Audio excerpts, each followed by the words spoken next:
that's really a thing, and I get authorized to do it once, it's pretty much going to be me sitting there talking shit, like, constantly. Good evening, boys and girls. This is Tim Kennedy. I'm a Special Forces sniper, a Ranger qualified Green Beret, a UFC fighter. Please listen to us and the shenanigans that we're going to say. We will insult you. There will be racial slurs. We will be sexist. We will offend you. But there will be magic, and a unicorn will be raped. So enjoy the show. Thank you for listening on WTF Nation Radio. Everything stated on WTF Nation Radio is to be considered the opinion of the person that stated it, and not an official representation of WTF Nation Radio or U.S. Army WTF Moments. Price does not include tax, title, or license. Some assembly required. Each item sold separately. Batteries not included. Objects in mirror are closer than they appear. If conditions persist, contact a physician. Individual results may vary. Keep out of the reach of children. Avoid prolonged exposure to direct sunlight. Keep in a cool, dark place. And please enjoy the show. Shots. Let's roll.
Hey guys, let's try this again. We're gonna welcome to Tyrsday's Magic, and there's not a goddamn magical thing about it, but we're here. Poof, motherfucker, we did it. We got saved. High five. Yep. So tonight we have a guest. Master Sergeant Eldred. That's Minx's old first sergeant. And he created the best combat medic. He didn't create it. He's the NCOIC of the Army's best medic competition. But didn't he create the course? Like he did. I mean, he's created the different lanes for it. That's what I mean. He's not the creator of the competition. How it's been around for a good old while, huh? Yes, since the 80s. Well, so he's just the newest NCOIC. Well, he's been on it for the past couple of years, right? Mm-hmm. I'm excited to talk to him about it. Yeah, me too. What are y'all going to talk about? The good old days? No, we're going to talk about the competition. Like, awesome. Obviously, like I mean, I know him personally, so I can always chat with him and like, you know, reminisce about like our time together, like when he was my first sergeant, on our own time. Well, I'm just giving you shit. I'm just trying to say something.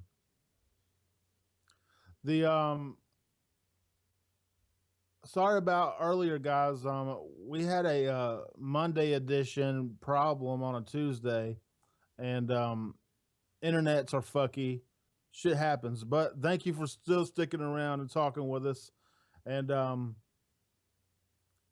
later on, I guess in 30, 40 minutes, he's going to give us a call. We're going to interview him, give him a good once over. Minx has got questions for him for days about this stuff. I'm very interested, very, very interested on what he has to say and what he does, man. He gives a great insight on to me, when I think about it, he's the combat medic. I mean, he's definitely a legend in his own right, especially in the medical field. People know him. He's got all kind of badges, and I mean, this dude is a fucking hoss. Yeah, he's kind of a badass. Golly. I was watching his videos today on the course and everything. Mm-hmm. They had these two young Bucky fives, and these dudes were fucking huffing and puffing. This course is no joke. No, it's not. It's a couple days of literal hell. They had what's that? It's the litter that you wrap around them. It's like a sled. Yeah, A sled. sked. Yeah. A sked. Yeah, sked. Yeah. And they were rappelling this motherfucker down a cliff. Uh-huh. Oh, and then they're going behind it, and then like they're running. They have a shitload of casualties everywhere, Mm-hmm. and they gotta get to each one of them. The only thing I was like, I guess they have a list of the different casualties and what they have, and at some point he's like, "Well, what does this one have?" I was like, "Oh shit, you can't really tell on dummies." But Yeah, you can. I'm talking about like the guy had a entry wound. It's the regular army. I just did CLS. I didn't do anything advanced. But he was asking the dude, is like, does he have an exit wound? The guy was like, no. Oh, okay. That only thing that sucked about that. But other than that, it was crazy. Fuckers eating fish and fishing and stuff. It was absolutely mind blowing, the shit they do. I wouldn't know. I don't know the half of anything you combat medics do. Y'all are just magical. I'm not a combat medic, but yeah, no, they're fucking badass. Well, you were a medic, right? Surgical tech. Magic. I can't do that. It's beyond me. I mean, I don't know. I don't know how to respond to that. That's some sort of witchcraft that I don't have no idea about, and it shit's amazing and it's so interesting, and I'm intrigued by medical stuff. It kind of grosses me out to a point, but sometimes I'm just amazed at what you guys do, and then you've got the fucking king shit of the army coming up. How you got that training from the king shit of the fucking combat medic world. Mm-hmm. That's so cool to me. You lucked out. Yeah, I did. That's for sure. You're a California. Do you still consider yourself a Californian? California? Like, I'm from California. Why? Do you still claim it? I guess. I don't know. Is it saying joke? How do you say it? It's Joaquin? Joaquin? Saying Joaquin Valley? Joaquin. I have no idea how to say this. Like the actor. Oh. Oh my god. I don't know who Joaquin. He played fucking the Man in Black. What?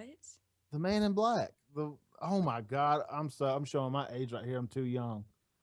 Johnny Cash, Joaquin Phoenix. That's there. We go. So California, the sinking of California's San Joaquin Valley is going under sea level, man. The whole thing's gonna just dump out into the world, into the middle of the earth. And all that water from the dam is going to fill it up. Probably. What is there anything? Fresno's by Saint Joaquin. San Joaquin. That is so a confusing word to say. I've never been there. It's just sinking. I guess it's just like a fault line or close to the fault line where they just took digital pictures from it from space and infrared images of it, and it's way deeper than the other ones, and they have a lot of activity under it, so they think it's going to sink. So, Interesting. San Joaquin is just a big bowl like New Orleans. Yeah. I mean, it's a valley, so yeah, it's a bowl. Well, thanks for making me feel stupid. No shit, Sherlock. I mean, you said it. I did say it. You're right. Touche. Touche. But valleys open on either end. Not necessarily. Oh my God. You're a doctor and a fucking geologist? I mean, I kicked ass in map reading and like all that shit. And I know and valleys do not have to have an opening. They just have to be surrounded by mountains or hills. I don't. Yeah. I don't want to believe it. I don't want to believe it. I want to argue this point. A valley has got to have one end open at least, right? No. God damn it! Then it would just be a bowl, a depression. It's called a valley. I don't. I just want to think about the valley, about Littlefoot and the dinosaurs. I mean, you take a path through, some mountains or hills to get in there. There you go. And like if it does have like an entrance or an exit, it would be because of a river. God damn, I didn't think of that. I shot a lot of rockets at Rocket Valley in Korea and it was opened.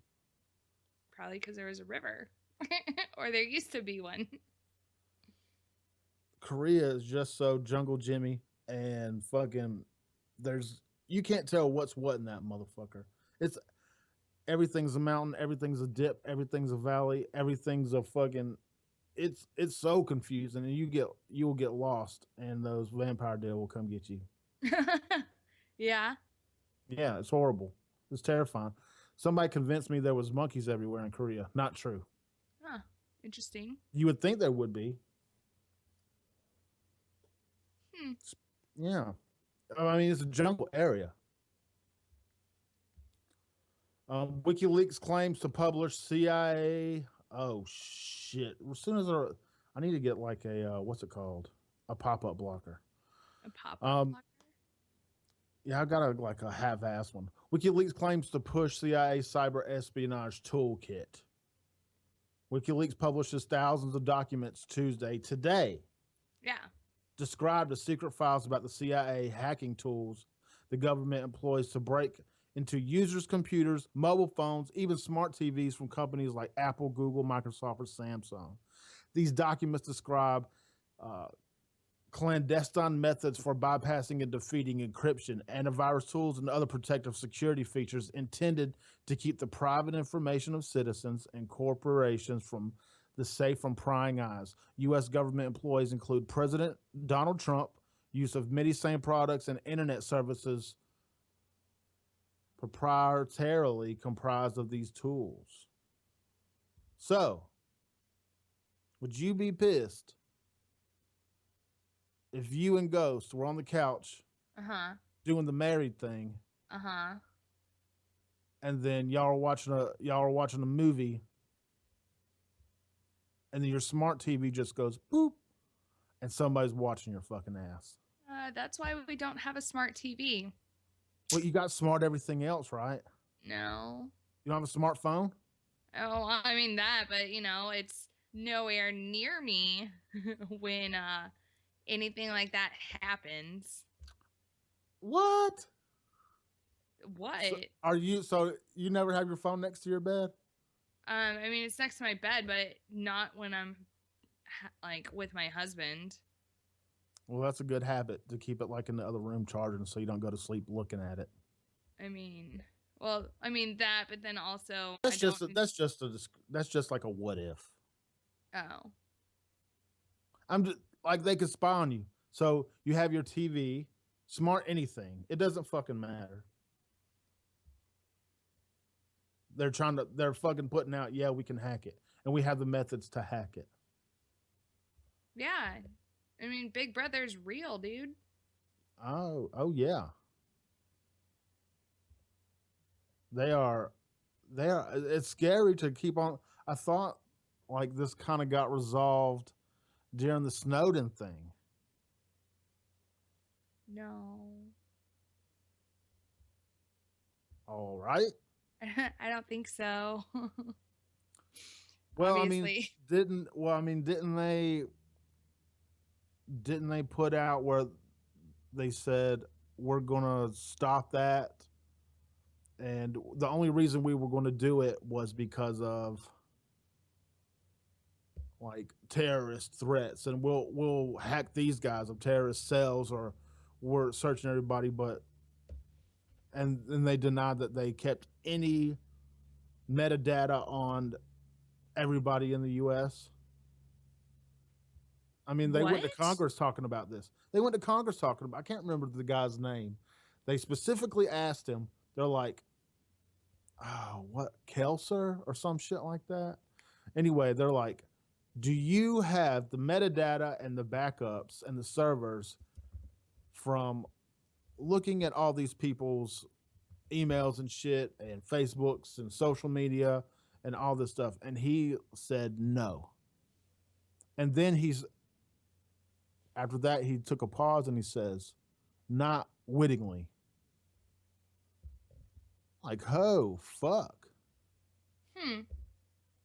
So there's big protests about it at the time. And this was all during Snowden's time when he fucking screwed the pooch on that one. He didn't really screw the pooch. He whistle blew for a good reason. There's a part of me that is like pissed off at him about it. And there's another part of me that's like, oh, down with the government. Give it back to the people.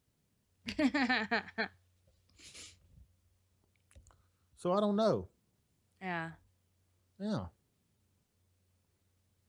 What do you think? I don't know. I'm a firm believer that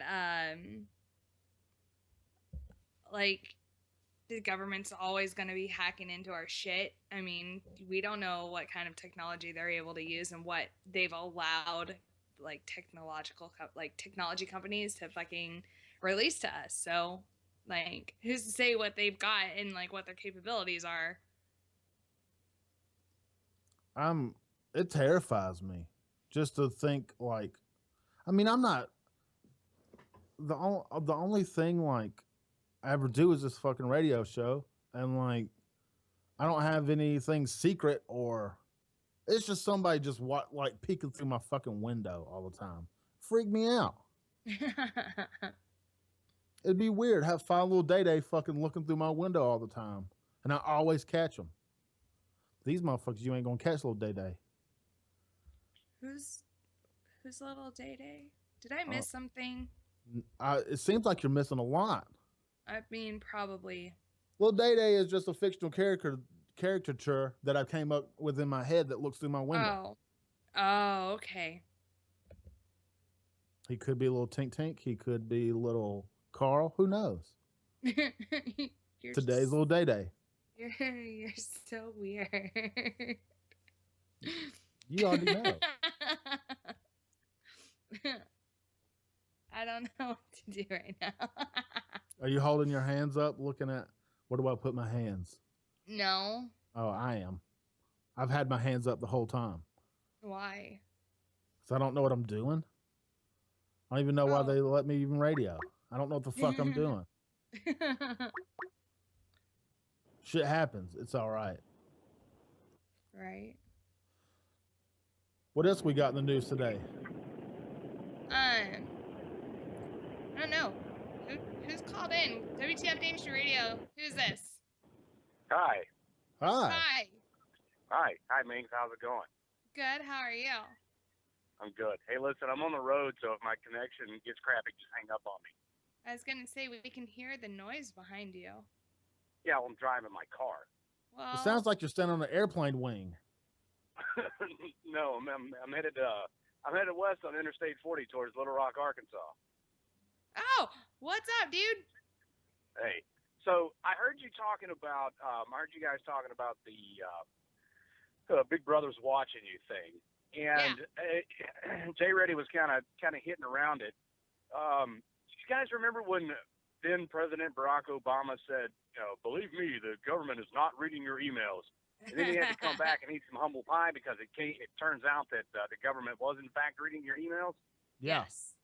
Because Edward Snowden blew the whistle on him. Well, it would be foolish of anybody to think that the government is not monitoring all these electronic communications, emails, forums, fucking Facebook, all these chats that everybody's involved in. But it's not a room full of people sitting there watching this stuff. They've got algorithms that check the content of this crap, and a lot of it, something that you, Jay Reddy, may be paranoid about, your wrongdoings, as it were. The government doesn't necessarily care about. They're looking for a pattern of activity that points towards big-time terrorist activity and the like that poses a threat to the nation as a whole. Do I condone the government monitoring everybody's shit? Hell no. Hey, boss. Oh, fuck. You just realized it was Red Lake? I had to listen to his words. He says words a specific way, and I just caught it. It wasn't the hint of where his destination was going? Nope, because it didn't cross my mind once. But hey, I know. I'm not doing terrorist activity, boss. And you're right. They're not going to check me out. I understand that, Jay Reddy. but the issue. 112 miles to Little Rock. Yay! What I'm trying to point out is the fact that the government's monitoring everything you say and do. No, I don't condone it. I think it's bullshit. It's an invasion of your privacy. It's at the constitutional level. The Fourth Amendment says you have a freedom.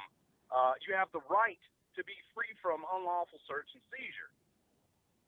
So for something like the Patriot Act to somehow supersede your Fourth Amendment rights, to me, is contradictory and is bullshit and is illegal. So I'll acknowledge that it's happening. I'll also acknowledge the fact that they're only using certain information. And do I think it should stop? Absolutely. Do I agree with what Snowden did? To a degree, I do. I think he violated the trust of a lot of people, but at the same time, I think that was kind of a wake-up call for the American people. So it's a big, complicated mess. Yeah. I got a question for you. Oh, go ahead. Sorry. Go ahead. The whole thing with the smart TVs and the smartphones, anything that's connected to a network has the capability of being turned around and used in reverse. Anything has that capability. No. Your smartphone's got a camera. Somebody can hack in there and look through your camera. Look at the CIA. The CIA's got top men working for it.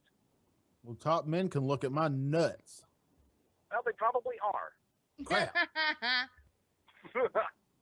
Okay, I've got a thought going around in my head. The other night, me and Jim came across this topic of Ashton Kushner, and Ashton Kutcher. Yeah, Ashton Kutcher. Yeah, why the fuck? Okay, but he teamed up with these guys in Silicon Valley, and they came up with this. It's called like the Protector or something. It's this program. It's this method. It's this one way of going into the dark web. Now, this is why people have gone into the dark web and exploited it for what it is and made it bad. So what they're doing, they had to go to Congress and sell this fucking idea to get money for it, to go catch kiddie porn guys, child slavery, human slaves, fucking sex slaves, all this fucked up, crazy, bad shit that is on the dark web. And I know the majority of I can't say majority, I don't know the number specifically, but I know a lot of bad things happen there. It's the black market for fucking the worst of the worst. And right.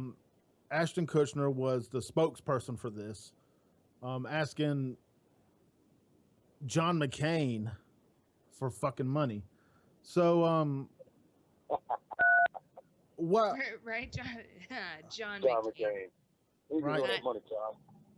So they painted this corner, and they're like, "Oh, these kids are fucking dying. You have to give us money." So of course they're going to fucking give them the money. Which, on one hand, you don't want fucking kids to get hurt. You don't want anybody to fucking get hurt. But on the other hand, this is a tool to let you fucking undo what you can do in the dark web and have anonymity. And it's another. It could get exploited just like the darknet or Onion browser, Tor browser.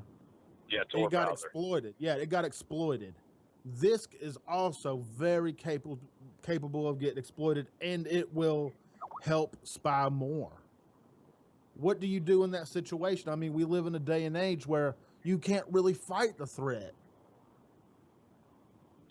Every time law enforcement or the authorities or the powers that be, however you want to phrase it, come up with a way to track down the evildoers on the internet, the evildoers on the internet go to ground and come up with a method to defeat what law enforcement's got. It's a game of cops and robbers on a global scale. It's a constant one-upsmanship between the white hat and the black hat code nerds. Yeah, and it's always going to be that way. Whack-a-mole. I think what you're asking is a question of ethics. And that's not really for me to decide. I mean, I have an opinion about it. What's your opinion? It's no secret that the dark web is being exploited for criminal means, and some would argue that was the reason for its creation. I get that. Tor browser, I get that. But there are levels of privacy that should be honored by the government. There's a weird balance that you got to strike between being honoring people's privacy and being non-invasive, and then being just invasive enough to catch the people that are up to no good. Where do you draw that line? Who decides that? That's the question. It's catch-22, man. Do you want to have privacy, or do you want to have this perception of protection from the government? Pick one, because the government will tell you cannot have both. Down with the government. The way it was put last night not last night, when we had that conversation, in that context, it was either, do you want kids to get raped and killed or your privacy? And it's like, well, fuck. That's a tough decision. I mean, that's a major moral obstacle for people to overcome when it's presented that way. Oh yeah, it just depends on how you package it. It's you can't make a fucking choice there. It's impossible. Of course I don't want to see a fucking kid get fucked. Of course. But do you want somebody monitoring your every move? If I think about it in the context of my kid, if I had to make that fucking choice, y'all can fucking look at my balls. Just don't fuck with my kid. See, it's a moral and ethical conundrum. Nobody has the answer. Everybody has an opinion. There's no right or wrong answer. Abusing kids, wrong. The illegal trading of drugs and whatever else, black market wise, over the internet. Well, the Silk Road fucked themselves on that one. The Silk Road was messy. That's a whole different fucking can of worms. You can't put the monkeys back in. Yeah, there's other ones like that are fucking beautiful, working beautifully and doing their damn thing, getting money, and they're not being messy like the Silk Road. They were the genesis project of all that, but this is a paradox. Well, there's something to think about. Yeah, it is. It makes my head hurt. Well, listen, guys. First of all, I'd like to let everybody know, if you ever get the opportunity to drive on Interstate 40 in eastern Arkansas, don't. This road sucks. Secondly, I know everybody's probably tired of hearing my road noise and my stupid voice over the phone. It actually is not bad. Finally, I know you're coming up on a break and you're going to have Master Sergeant Eldred on, and I want to hear this dude's experiences. So I'm going to get off the phone. Thank you Sounds for good, boss. giving me a little bit of your time tonight. Thanks for calling in, dude. All right. Don't you guys, hit any deer, boss. I'm going to try not to. Well, imagine what it would do to my fucking car. If I It hit would a deer. eat it. That deer would eat your car. It would destroy my car. All right, guys. Good show. I'll be listening. Have a good night. Peace. Thanks. Bye. Bye. So yeah, it is break time. It's always good to hear from the boss. Yeah. But he's right. It is break time, and we need to get ready for our guest. Look at you, antsy pantsy. I feel you though. I don't Hey. blame. I know. I'm just fucking with you. You got a schedule. We're behind. All right, guys. Well, yay. Great, cool. Yeah, we're gonna take a small break and we're gonna come back with Master Sergeant Eldred, and we're gonna get this shit kicked off, and we're gonna get medical in this mofo, and I'm gonna try not to cuss. I'm gonna do my best Why? because he's an active army. Right. Hello? Top. Hey, what's up, boys? WTF Nation Radio. WTF Nation Radio. Oh, hey there. Mike Golf here. Do you suffer from erectile dysfunction, constipation, or polycystic ovarian syndrome? If you're like me, and thousands of others, you don't. But what I do have is a prescription for years of suffering from the big green weenie. Take a healthy dose of caffeine, alcohol, and hate, and wash it all down with Sergeant's Time every Thursday at 8 Eastern on WTF Nation Radio and U.S. Army WTF Moments. Join Ice, Gray Cloud, Doc Madness, and myself, Mike Golf, as we discuss the important issues of the week. The NCO Corps will never be the same. The bitches, they love visuals. The voice of U.S. Army WTF Moments. This is WTF Nation Radio.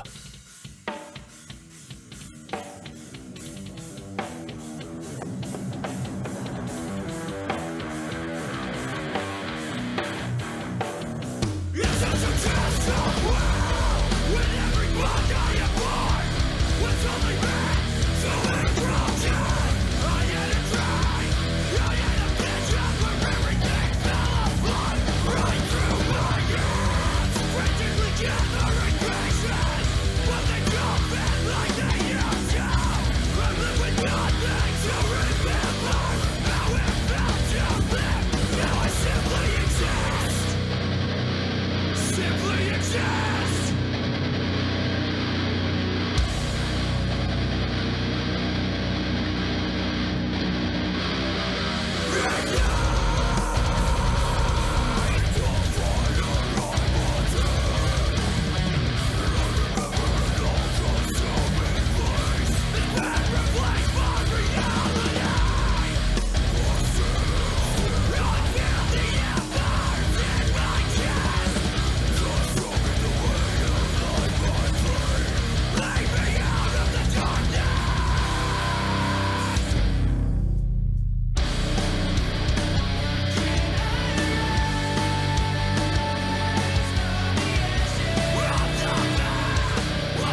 such a great job, man. Everybody talks about you. They love your shows. They all listen to you. They say that, but no one will talk to us if we try to do like in-person interviews because they know they know they're going to end up on air. Hey guys, they know. Yeah, I think we're back. Holy shit! Holy shit, we're live and for real. We're live on the internet right now. Me, you, Minx, and we have a special, the combat medic of medics. I'm excited. Everybody wants to hear you. Master Sergeant Mike Eldred. What's going on? Everybody. Oh, not much. It's good to be here. Excellent show, even with all the technical hiccups. Right? Oh my goodness. Yeah, so it happens bad. sometimes. That's always the Russians. It is. It's the Russians. It's not so bad when you drink vodka while you're doing it. They can tell that kind of thing. Yeah, they leave you alone. Or they ask you for vodka. Dude, I'm so excited. And Minx, well, like, she's like shaking at the boots, happy that you're here.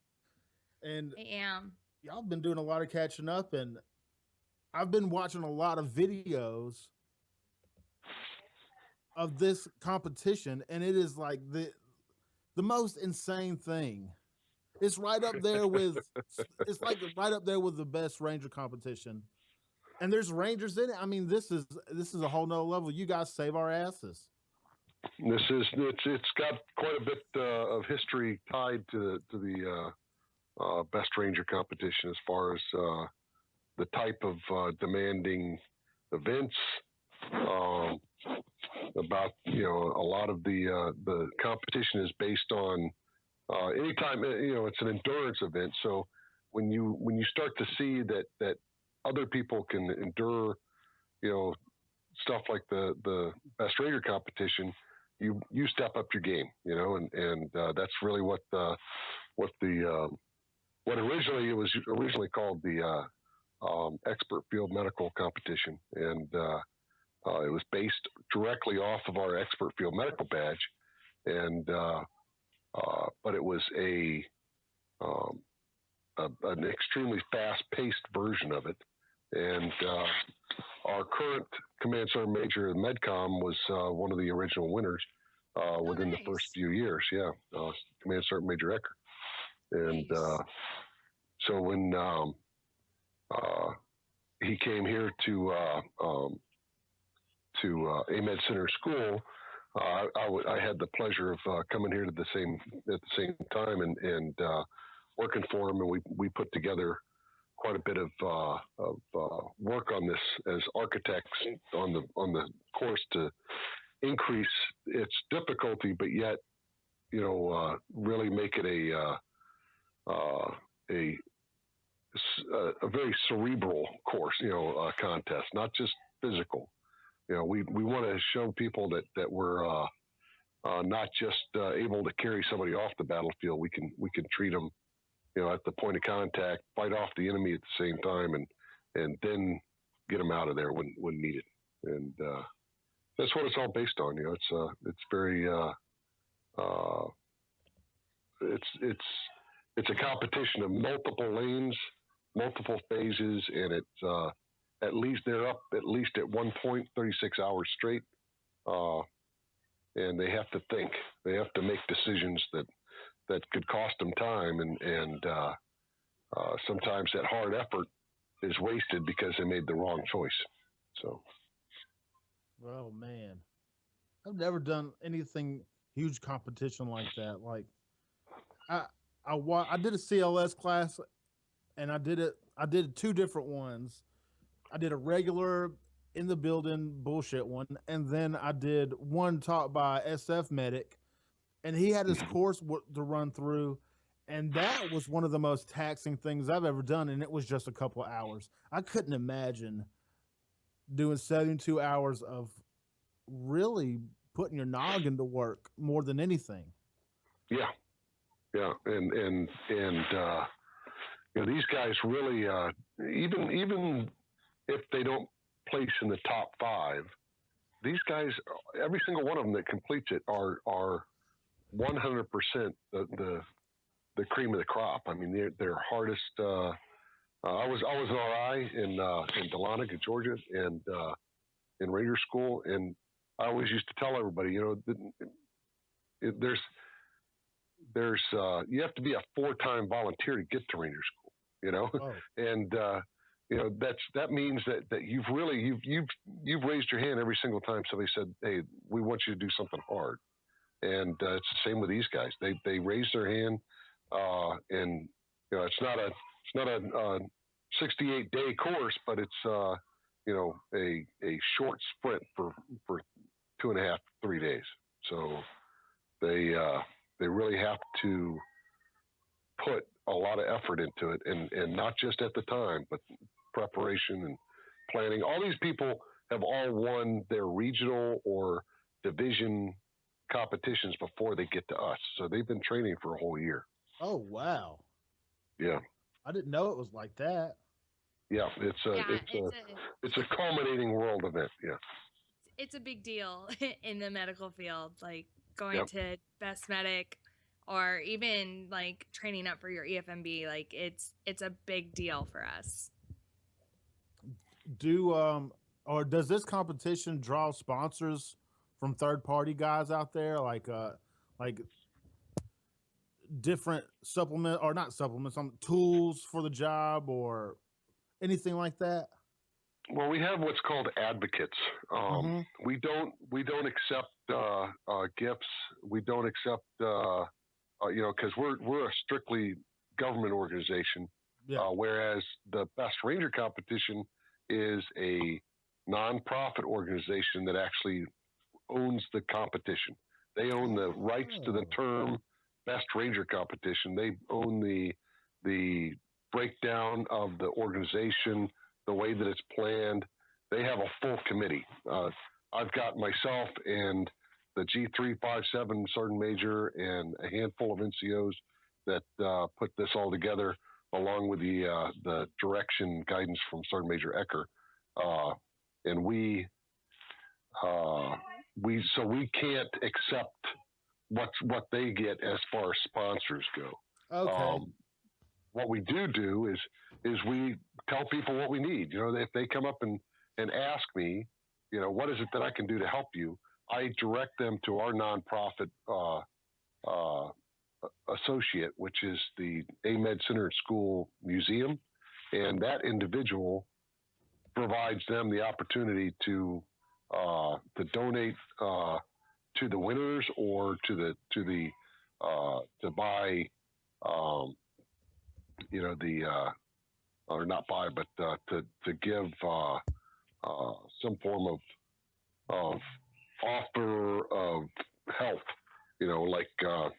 Like one organization helps with providing oral rehydration packets.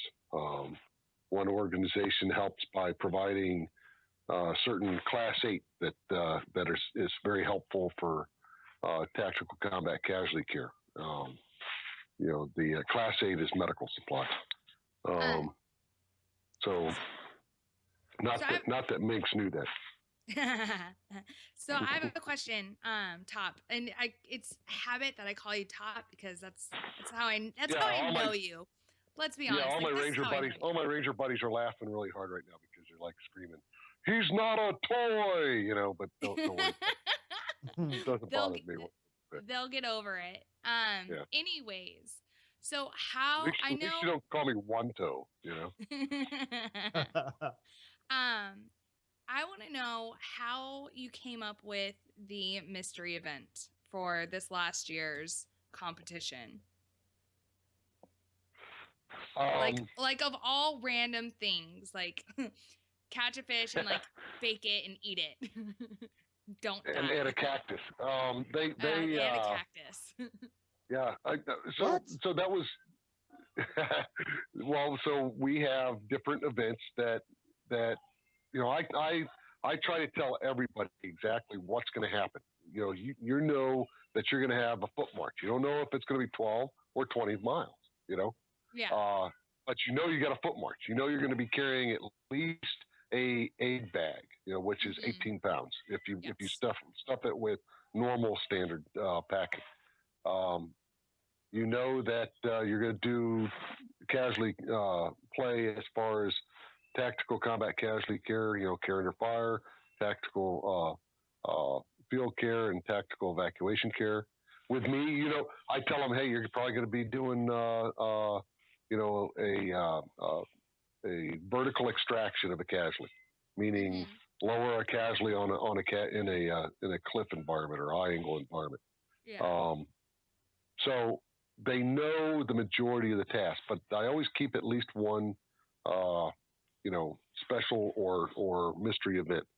The one year before last was a paintball force on force where they had to cross paths. They weren't shooting each other, but they were crossing paths, crossing each other in the middle of the road to get to a casualty on the other side of the road, with snipers on the roof shooting at them with high power paintball pellets. That's awesome.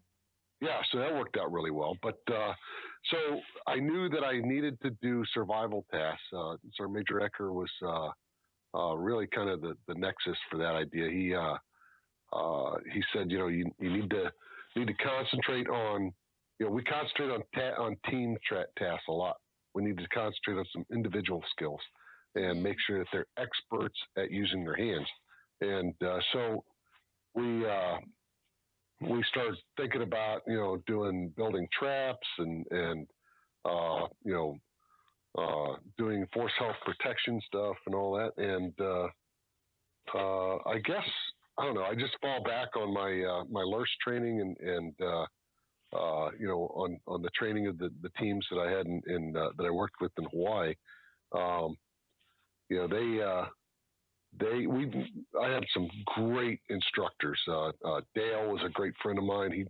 He taught me, a lot of Malaysian main tracker stuff, and RC was a phenomenal, hands-on guy. He would show me, and we would work together on climbing, things like that.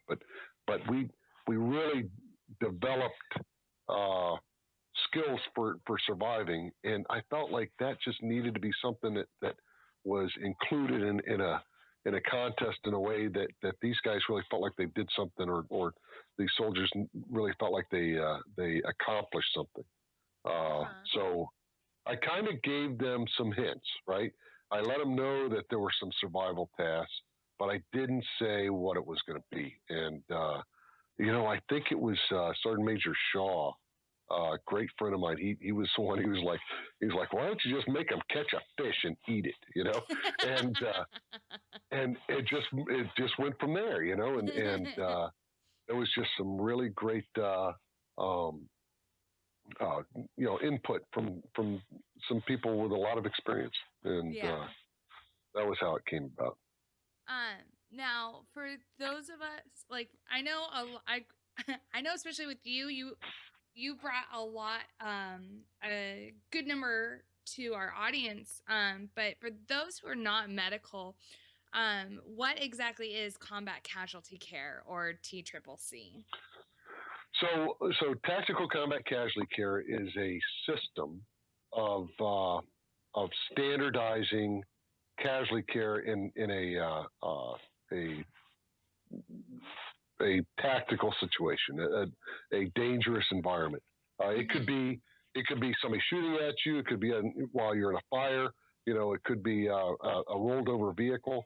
It's the initial care responsible. We used to, in the EMT world, it was just, all we had was to define things was primary, evaluation and secondary evaluation, or your 1 and 2, and now we've broken it down so it's by phases of 3 phases. Your tactical combat, or your care under fire, which meaning you're in an environment where you need to get either somebody away from the electrical environment, being electrocuted. You don't just run up there and grab them. You have to knock the electricity away first, right? Well, it's the same with the combat. You don't just run out there and grab the guy. You're going to get your ass shot. And we got away in Vietnam. I talked to a lot of vets, and a lot of these guys tell me that they don't just run out there and grab them. They would get people to suppress the enemy, and then they would crawl out and grab them and bring them back, or they would throw them something and everybody would pull them out of the line of fire. So we lost that skill, and it really hurt us in the beginning of the war, because a lot of people started running straight out there, and they would be right in the line of fire without suppressing the enemy, because they see the movie, and in the movies, that's what they do. When somebody gets shot, what do? They start screaming medic, right? Well, if your medic goes out there and grabs them and gets shot, you've just lost one of your right. Most valuable. Now you're down a medic. Like, good job. Yeah, you're now. Yeah, everybody. I hope your platoon sergeant can save lives now, but right. They really. I had a great platoon sergeant that he literally, when we jumped into Panama, I was young and trying to run up to see the front and get up there as fast as possible. And I remember a friend of mine at the time, team leader Shannon, he threw a grenade into one of the buildings, and his team had stacked up on him at the door, and he couldn't push him back down the stairs, so his butt was hanging out in the door, right? And when the I love telling this story, and I know he's listening, so I hope this is chaffing his ass. So the grenade goes off, and he gets a frag in his butt cheek, right? Oh, no. And yeah. So I try to run up there. I go to run up there, and my platoon sergeant freaking tackles me, and he pulls me down. Chuck, he throws me down the ground. He's like, you stay back here with me. You're not going to get your ass shot, So I totally wanted to be up at the front line, and I can understand what everybody wants when that happens because of that feeling. I wanted to get up there with Shannon as fast as possible, and and make sure that he was okay. But I learned from that experience that really I'm an asset. I'm a force multiplier, and you don't jeopardize your force multiplier. You don't send your M60 or back then, your M60 up to the front first. You send up the riflemen to secure the scene. Then you put your crew serve weapons in. Yeah. And so we have learned through time and experience back again to use care under fire, which is suppress the enemy. That's the best form of preventive medicine is superior firepower. And you get the enemy to put their head down, secure your casualty, and get them out of the line of fire. The only thing that you should be doing in care under fire, besides suppressing the enemy, is stopping immediate life-threatening bleeding, which is gross bleeding on the scene with a tourniquet. Yeah. Preferably a COTC-approved tourniquet. Yeah. And then you get them out of the line of fire, get them back so that you can start doing your tactical field care. The next phase, which is a full head-to-toe survey, blood sweep assessment type thing. Right. Okay. And you assess him from your using the algorithm March, right? Massive hemorrhages and airway, and it just goes through the whole system so that you know that you get every single bit of this person. You touch every part of them, know that there's no other injury, and then you package them for evacuation, move into the evacuation field care phase of it, and that's where you're providing them, because everybody, no matter what the temperature is outside, if they start to lose blood, they're going to start going hypothermic. And the more hypothermic they become, the colder they become, the faster they bleed. And so you want to make sure that, you warm this person up as much as possible, get them ready for transport, reassess all your interventions, and, get them on a transport out of there. I got a bunch of buddies that are drunk as shit. They're listening to this right now, and they're like trying to shoot me all kinds of holes in my discussion. So I love it. You know? Well, I've got another question for you. Do you find that the majority of the contestants, like especially the ones that do really well, do they come from a certain type of unit or units? Like, is there a similarity in there, or is it kind of sporadic and it's just how well each team trains? It's extremely important that the chain of command is involved in and takes ownership in this process. If they do, there's a couple things that winners or people that succeed in this competition do. They plan their training. They get buy-in from the chain of command to really exercise, command authority on the unit to make sure that they don't get touched. They don't have to be isolated completely. That's not the intent, but to provide them the support and time needed to prepare for it. And that command, the more resources they pour into it, usually the better that team does. They don't have to sacrifice anybody in this process. It should be something. It should be a team event where people are really motivating them and being behind them, because the more that unit is behind them, the harder they try. We've got a team out of BAMC, and one of the best competitors that I've ever watched compete has come out of there twice so far, and he's going to come back again. And he's actually an old man. Time? Yeah, he's coming back. He's a masochist. He must be. Wow. Yeah, he is. But he's smart, he's strong, and he's determined. And he's determined. You know why he's determined? It's not just because he's an individual. He's determined because he's got a team that supports him. He's got a sergeant major that's behind him. He's got a commander that wants him to win. And they talk to him about it. And they go down there and they actually go out of their way to say something to him. Not just them, but the rest of his team that's around him. And that's what's important. That's what this is all about. It's not about sending it's not like American Ninja Warrior even, where it's great to watch that show where you get to cheer for everybody, right? But they're individuals. They're there for their own glory. You see the people that are the most successful at that, not because they go all the way through. It's because they got a lot of support behind them, right? Those are the ones that pull on your heartstrings and make you want them to win. Because they're supported. They're a team. They're representing something, and that's the reason why these guys win so well, or do well.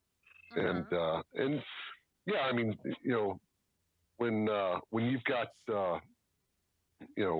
superior genetics like the Rangers, and I say that because I come from that environment, but when you've got a lot of backing, failure is not an option there.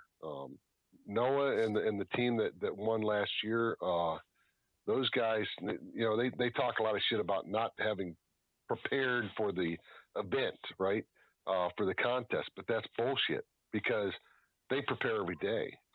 They're not a singularly, they don't have to be pulled out for competition preparation, because they're always training hard and they're always on the top of that game. And when you put that kind of emphasis on your daily life, it's going to be represented or reflected in your effort everywhere else. Is there any rank restrictions? Do you have to be an NCO? Can you be lower enlisted? No, yeah, and the lower enlisted do just as well as everybody else. I've had specialists that have finished third last year. 2 E5s that had just been promoted to E5. They both finished second. Excellent team out of 10th Mountain. That was their second time doing it. Oh yeah, I saw that. They were 11th the year before, and they came in second. Yeah. Wow. Yep. Yeah, the huge improvement. Amazing. That's amazing. Yeah. Amazing team. Amazing. I would those two right there. They're going to be the future of the Army. I mean, I'm telling you, they will be, hopefully, they'll find their niche and go into what they need to. I'm not telling them they need to stay NCO or stay enlisted just because, I think that kind of talk is you should find your direction on your own. So I would love to see them succeed no matter what. So it's got to be amazing. It's got to be amazing to, like, you get all this information and this knowledge from this competition, and then you get to take it back to your soldiers, and you get to pass that on. Right. Yeah. It's like SFAS. You go to SFAS, and there's a lot of people that walk away from there without getting selected, but they got something out of it. They got a chance to not just do all those tasks, but to be around other meat eaters, people that really wanted to succeed. And once you get that bug, it's really hard to get away from it, Yeah. So this Best Medic competition has been running since '83, correct? Yeah. Oh, sweet. I was right. I'm pretty sure it was. Right? Right? It's early 80s. I think it's 87 if I was correct, but there was a break. I think Sergeant Major Ecker won it in either 89 or 90, and then he came up to 5th RTB in 93, I think, 94. He was in the 82nd at the time.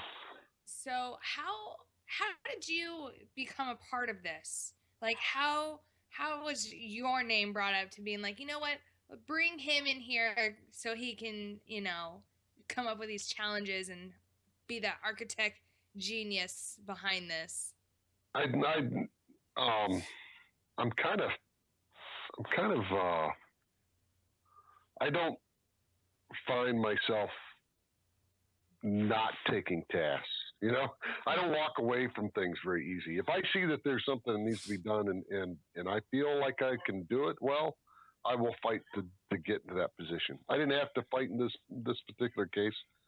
Sergeant Major Ecker was the AMED Sergeant Major, AMED Center School Sergeant Major at the time, and he knew me. He watched. As an E5, I put together the majority of an EFMB completely 100% from ground up, everything. I built every task, I built every lane, I built all the evaluations. I got all the resources together, and my PA who had been my senior medic in 1st Ranger Battalion, Ray Polk, he put all the administrative stuff together. And together we built an entire, and I don't know, there's not a lot of people that probably understand that, but that's a master sergeant and sergeant major level task, putting an EFMB together all the way from scratch. I did it with a handful of people, and we trained almost 100, or tested almost 100 people, trained and tested. And so he saw what I, that was very early on. For our relationship, he was a staff sergeant, I was an E5, and so he saw what I could do, and he already knew. Him and I have been friends ever since, and he had seen, what I had accomplished with the ASEC and with Hawaii, and he knew that I could really bring out some of the NCO qualities and tasks of the skill set here at AMED Center School, and so that's how I ended up running the course. I was really fortunate. There's a Master Sergeant Case, John Case. He the reason why I say his name is because he is phenomenal as an NCO, and he built the course in 14. I came along and helped make sure that all the NCOs that he had in place already knew their role, and I helped them double check all the lanes and make sure that but he really did a fantastic job building the original framework of this program. It hadn't been done for I think 4 or 5 years, 4 years. Okay. So there was a 4-year break, and we didn't have anything to base, the program on, really. So John created it all completely from scratch, and I've taken his original plan and modified it to be probably a little bit more cruel, but well, you are kind of sadistic. Yeah, I like to draw out suffering. I don't like it all to be at once. I like it to be a long lasting, like a gobstopper, right? Or a jawbreaker. Yeah. So you're kind of getting famous. Like, let's be honest, you're kind of a big deal now. Like, you're getting a lot of Army publicity. No. Hear me out. Like, you're in the NCO Journal, and they just released a video like about this and you and on Soldiers Magazine, like, and now you're like on the air with us, like on What the Fuck Nation Radio and the U.S. Army What the Fuck moments. So, how comfy are you getting in your new celebrity status? It sucks, man. Word. Yeah, I'll tell you. So Lance and the crew down there at Soldier Magazine, Soldier Journal, they're amazing. Their work that they did and the AMED Center and School TV or AMED TV, those guys are just fantastic at doing their job of getting the best parts of us. I mean, I'm telling you, I am so blessed that they've avoided shooting my backside or getting me when I'm standing there picking my nose or something. But they've done a really good job, which is 90% of the time, right? Right. I mean, I wasn't going to put you out like that. Yeah, it's either my nose or my butt, and so they really have done a fantastic job of marketing us for free, basically, and that's what I really appreciate. Because that's why we're doing this. We're getting the word out that medics are professionals, that medics are determined, physically fit, capable, all the lies that everybody wants us to tell. Well, I read a statistic. Tell me if this is true or not. 90% of lives saved in the battlefield are because of combat medics. Is that a fair assessment? Well, I would. Yeah, that's kind of a weird statistic. The way that we measure it right now is die to wounds rates, and we really don't attribute it to a specific entity on the battlefield. Mm-hmm. If I taught you talked about taking combat lifesaver classes, right? Mm-hmm. We developed those combat lifesaver classes. I'm now in charge of the Center for Free Hospital Medicine NCOIC portion, and we're developing combat lifesaver skills or tasks, and we're improving the program. And then if you were trained by a combat medic, and then you saved a life because of that training, then you could attribute it to that combat medic, right? So that's one way of looking at it. What you really want to focus on is combat medicine has been more successful in this conflict or these conflicts than at any other time in our military history of saving lives on the battlefield. Yeah, the technology we're 97. Yeah. Well, it's the skill set. The technology comes from understanding, the human anatomy and physiology, pathophysiology of what happens when you do take a round or a blast, or what is it that we need to do to stop the bleeding? What is it that we need to do that we know you're going to have certain things occur to you because of a blast injury that we need to take care of. We need to do a good TBI screen and get you back as soon as possible for possible decompression and things like that. Why do you want to compete and spend 3 days cool. It's just in the dirt and tired? It's great being a part of something that's so much larger than myself, and teaching combat medics and teaching soldiers how to do medicine is a very rewarding experience. I got a question from Facebook Live. How much sleep do the guys get during, and how much sleep do you get during the competition? This last competition, I got about as much as it was required to catch walking pneumonia. Oh, shit. Yeah, I didn't even know it either. Like the day after I did a PT test, I'm like, why is my run sucking so bad? And it was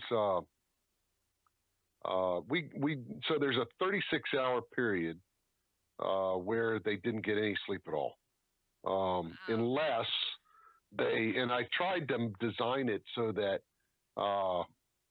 it was at the tail end that they were really able to take a tactical pause. And by that, I mean, they were able to choose to skip one event during a certain phase.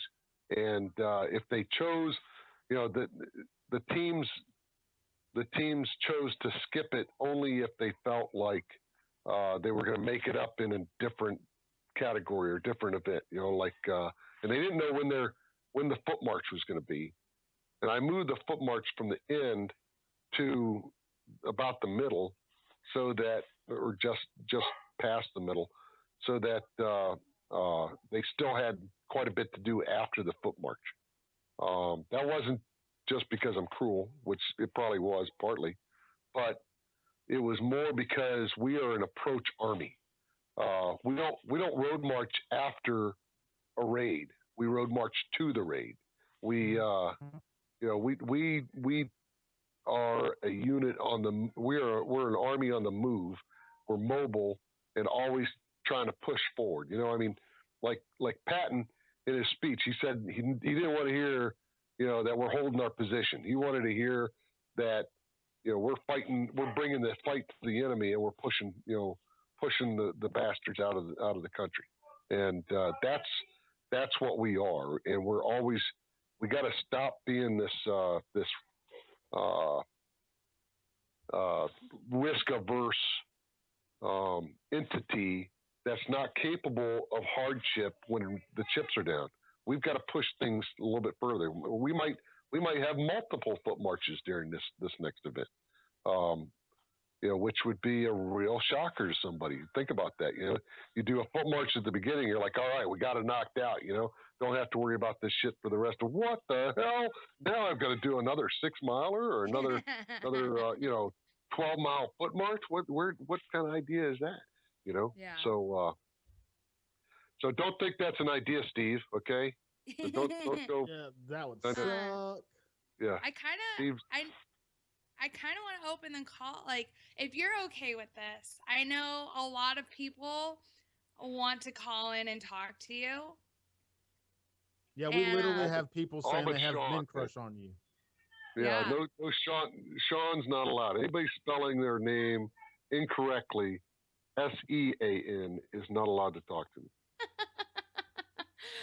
So if anyone wants to call in, our number is 415-889-8367. And you can call in and ask Master Sergeant Mike Eldred any questions that you want in regards to this. There is a cool thing that I saw. I don't know how long this has been, but you had the canine medical trainer there. Y'all brought dogs into it? Yeah. We had we've got a canine simulator. Looks just like a regular German Shepherd. It moves, it makes noise. Yeah, it's pretty cool. You don't have to clean its poop up. I like that. And sweet. And yeah, exactly. But so those tasks are definitely an option. I had a great idea. It almost manifested fully in this last one, but I think this next one we're going to have a very challenging full on level 2 medical care event, and it's very possible that it could involve something with an animal simulator. Huh. So we're still waiting for calls, but Top, would you, or Mike, shit, I don't know what to call you. It's so weird to call you by your first name. Anyways, like, would you mind sticking around a bit longer though? Because we're gonna be taking another break in probably like 8-9 minutes. Would you mind sticking around for a little bit longer with us? No, I don't mind at all. Oh, awesome. Okay, just. Yeah, the kids are actually behaving, so. Oh, yay! Oh, little Nicky. This picture's not a real dog's throat. I'm looking at this picture of this. I thought this was a real ass dog. That's a fake dog. They did a good job. Oh yeah, it's very realistic. Yeah, there's quite a bit of emotional attachment that you'll find those people, that when they get those get a hold of those things. It's almost like, I guess, playing with dolls, something like that. There's this. Where's the text on Facebook Live, man? I can't find any text in there to see if there's any questions or anything. Click double click the video and see if it'll pop up. It might do it. Keeps going to YouTube. Oh well, crap. Let's see. Oh yeah, it's just that one. All I have to do is double click it, but I'm on a Mac, so I don't know if that makes anything different. I'm on an iPad. Oh, that might be a reason. I have no idea. I got so I worked offshore when I got out of the Army for a little bit, and we did exit training from a helicopter. I see y'all bring helos in and everything, and evacuations and anything. Would y'all ever consider doing like underwater training, like say a helo went down in a lake or something like that and it flipped over, they'd have to get out? Oh yeah. That's so I've got some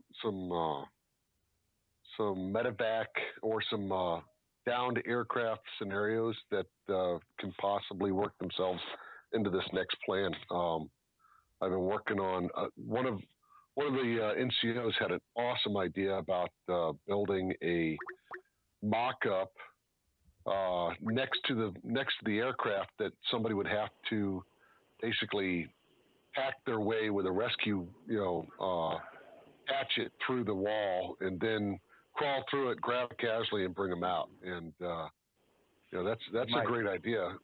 Oh, WTF Nation Radio, you're on the air. Who is this? Hey, Mike, this is your masochist. What's up, Steve? How you doing, buddy? Oh, man. Hey, I just kind of want to let everybody know that, hey, you have put on one of probably the best competitions I've ever seen, come across, been a part of. And I'll tell you what, this is a legend that you guys have on the radio, Mike Eldred. You just like pain, brother. Amazing. That's all. I love pain. Absolutely. You did the competition? Yeah, I did. I'm the band team that he was talking about. Yep. Yeah, I'm actually in the gym right now because I'm listening to what you got planned for me, and I'm getting ready for it. Hey, so when you're doing your reps, I want you to go all the way down, okay? Right? You got all me. the way down, Got me. brother. I guess next time I should listen. Yeah. I pay very good. close attention. Pay attention to detail. Got it. Yeah, that was my one my one mistake. So no, I appreciate everything you've done, and I think I'm gonna have to call Sergeant Major Ecker and tell him to go ahead and delete your retirement orders. Can't be having that.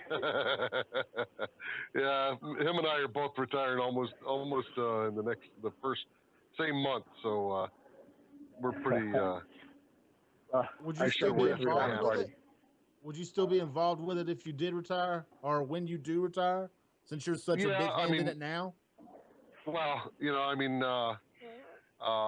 it'll be difficult to just go ahead and let it all go. Come on there, honey. And Sergeant Major Ecker would like to I've got an obligation to him. He's been such a great friend, and I want to make sure that this thing succeeds. I'm not gonna step on anybody's toes, once I get this thing rolling. But once they take it, it's theirs, and I'll make sure that crap doesn't fall through all the lines, though. Well, I'm sure we got nothing but faith that it's going to be a tough competition. Yeah, this is going to be a hard one, brother. This ain't going to be the it's not going to be the 2015 version. I'm ready. It wasn't hard already? Absolutely. Oh yeah. Absolutely. Hey, I'm 35 years old competing in this thing. I'm competing against 24-year-olds. Yeah, he's definitely I know that when you get to that age, it's like you're grasping at whatever can keep you young. And I think that's what Steve's doing right now. He can't let go because it's keeping him young, Right, I refuse to let go. Refusing to let go. Are the young guys too stupid to know it hurts and just keep pushing? hey, pain just lets you know you're still alive. Yeah. That's all it is. Well, so in the Army, how many people do you know that actually seem to get strength from other people's weakness? Not many. You know what I'm saying? How many people? If you go out and you're doing a run and you see somebody fall out, doesn't that make you just feel like you're that much stronger? Like there's no way you're going to fall out, right? You're going to keep going. Yeah. Good point. Yeah. Yeah, it's the same thing, man. It's not the survival of the fittest. It's just survival, And you don't have to be the fastest, but you just got to be faster than somebody behind you, Yeah, no, that's definitely true. Yeah. I love the fishing part of it. Do you have like just regular fishing poles, or do you have a string and a hook and just say, "Here you go, let's try it this way"? So this particular one, we went ahead and had the fish on lines already. So they really didn't have to do much for catching it, but they had to strip it. They had to figure out a way of cooking it, and this next one, I think we're probably going to have more of a trap, something that they have to do skill-wise, that they'll have to build or create. That's smart. Yeah. WTF Nation Radio, you're on the air. Who are we talking to? Hey, it's Murph. Don't believe anything this freaking Ranger has to say. He's fucking one. I don't have a clue who this guy is. Who's this? It's Murph, Dick. What's a Murph? What's a Murph dick? What's a Murph dick? You call him a Smurf dick? Did you say Smurf dick? Oh, hey, what's up, Smurf dick? I know who it is now. You're so full of shit. Everything that comes out of your mouth is worse than what came in. Oh my goodness. Okay, hold on. Super louder. There's a lot of. Oh, we got a lot of feedback. Yeah. It's the best thing that happened to you was beating me, dude. Was beating you? I didn't beat you. That was some other dude in the ring.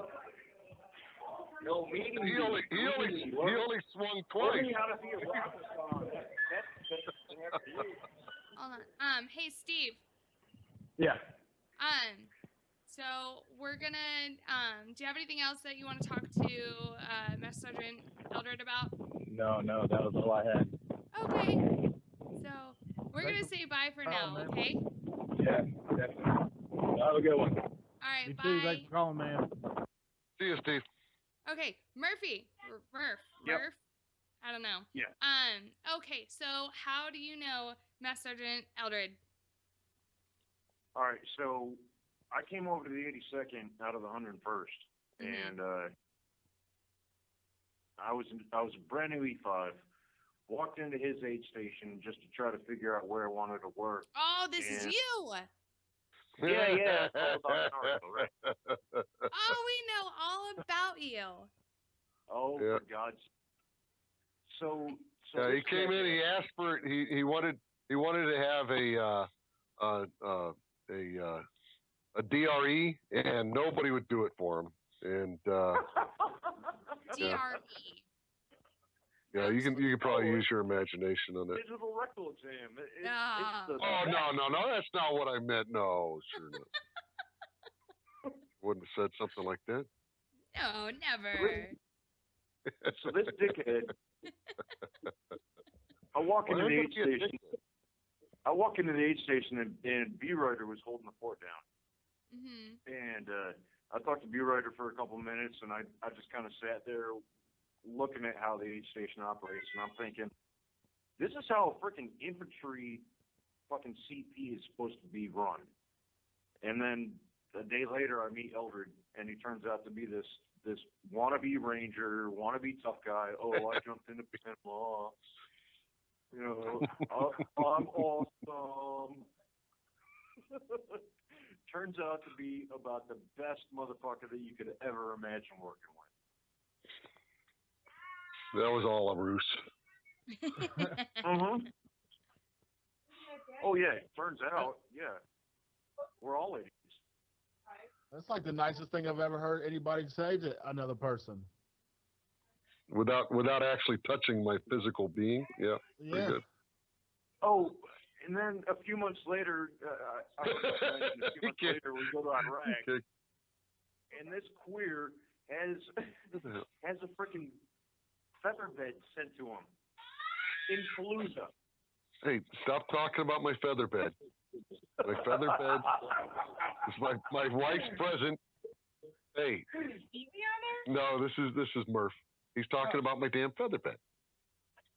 You have no idea how jealous all of us were. Yeah, they were just jealous, Top. Man. Oh, dude, you don't have a clue how bad they had it. Yeah, they were. In between missions, that guy never woke up. He would sleep like, and he always slept on his stomach. I don't know. I don't trust people that sleep on their stomach. In between missions? What do you mean in between missions? I was sleeping through every goddamn mission I went on. That's true. At least you didn't have to change your socks every day for a brand new pair of socks, right? No. We had one of our soldiers. He literally, he had 3 duffel bags of just clean socks, brand new socks. He would only wear a pair of brand new socks once, and then he would throw it away. What? One day. That was what's his No, name? don't say his name. Don't say his name.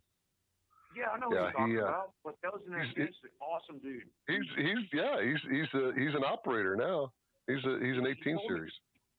He told me that story. Yeah, he's great. He told me Great that guy. story about the socks. And Yeah. I ended up freaking adopting that philosophy. I ended up having socks sent to me in Baghdad. That's because you're nasty and you do things and with my socks. feet are disgusting too. Yeah. It is what it is. It is. No, that's one of the smartest things I've ever heard in my life is have white socks sent to you in combat. Oh, there's water in it. Yeah, he had great support structure too. Yeah.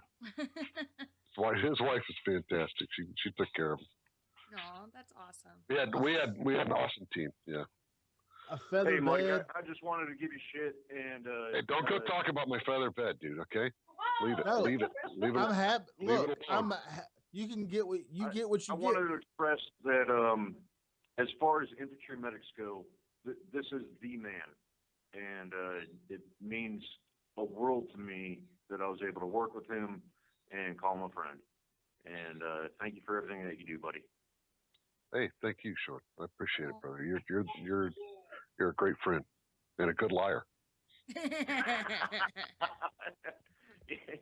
Send me that check. All right, buddy. I'll let you guys go.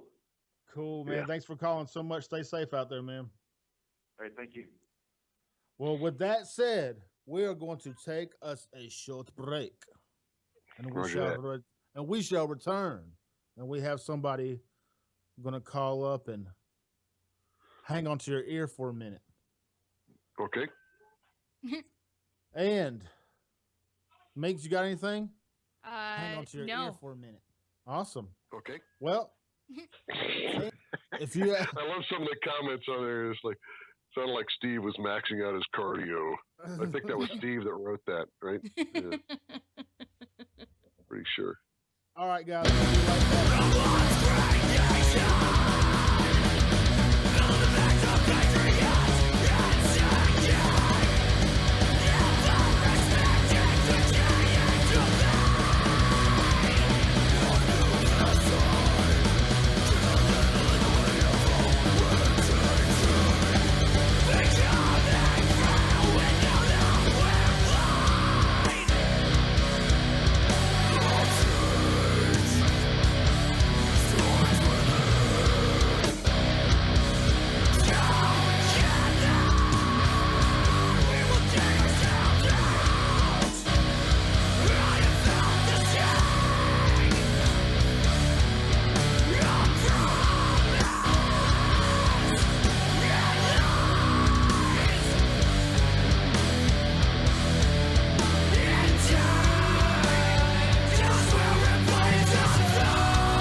This station is now the ultimate power in the universe. I suggest we use it. The voice of U.S. Army, WTF Moments. This is WTF Nation Radio. I find your lack. We must learn to separate your heart from the world. Refuse to bury a victim. Your casualty of the times. Or what you open your eyes. Oh, modern crime. Release me from fear. The heights of my fate. I will not settle for a hole in the earth. Oh, modern crime. Release me. The heights of my fate. I will not settle for a hole in the earth.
She stuck her head around and we started talking and ran away.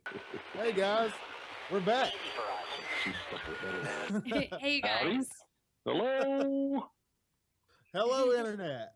We are back with Tyrsday Magick with yours truly, Jay Reddy, and the lovely Minx, and the combat medic of all combat medics. It makes me feel Master very Sergeant Eldred. You got a cape on. Everybody loves you, man. Everybody fucking loves you. It's a good thing. I mean, but that's a test to what you've done and all the respect that you've gotten from these guys and everything you've passed down, your knowledge you've passed down to all these guys to make a better, I guess, medical corps. I've gotten mostly, it's all passed down to me first. You know, I mean, I've got to have gotten it from somewhere, from from Charles and Ray and Doc Donovan. You know, my mentor, and he's the man. If you're gonna say anybody's the man, it's Doc Donovan's the man. Well, that's why you're the best, because the humility you have, and it's a beautiful thing. Yeah, I'm fortunate that I've been able to make it this long. You know, I've stuck it out because it's something I love. You know, it's